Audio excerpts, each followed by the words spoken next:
Ay, response. Ag-response din. Ag-response din na kailangan. May response daw si Sar. Batch 75. Kasali ba ako? I think my wife is included. Ay, stand up eh.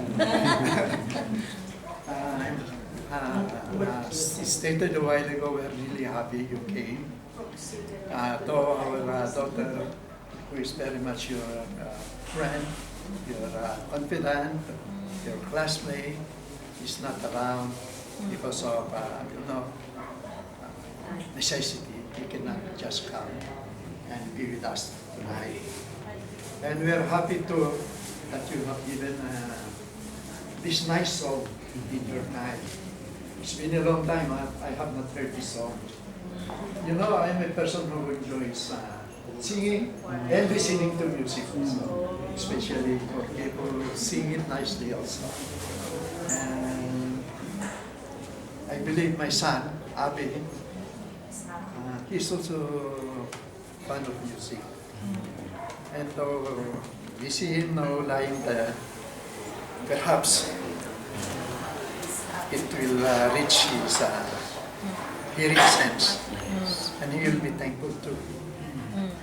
Kami ay nagpapasalamat at nandito kayong nakikirami sa amin. Ang pagdamay ninyo sa amin ay nakatapigay sa aming konsolasyon. Comforting, comfort ka. Alam niyo po, first time namin ang pamilya na nakaranas ng masakit pa tayo. Sa totoo lang po, kagabi, sa bahay, pinuntahan ko yung kwarto ng anak ko. Doon ako nagtagal, nagdasal. Parang ginugurita ko lahat yun. Saka, ewan ko ba, nararamdaman ko sa puso ko na parang gusto niya sumagot.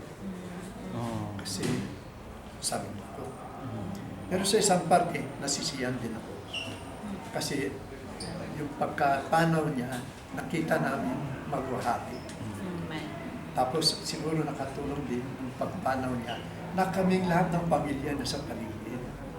Ang bawat isa sa amin ay nagtasilang ng dasal o mensahe para sa kanya.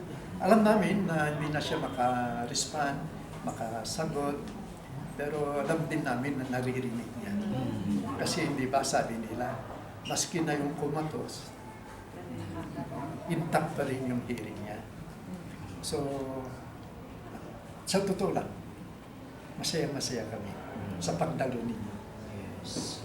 At ipapaabot ko itong pagpunta nyo rito kay Christine. At alam ko, masisiyan siya ng buong puso na kayo ay pumunta dito. Salamat po sa Batch 75. Babalik ko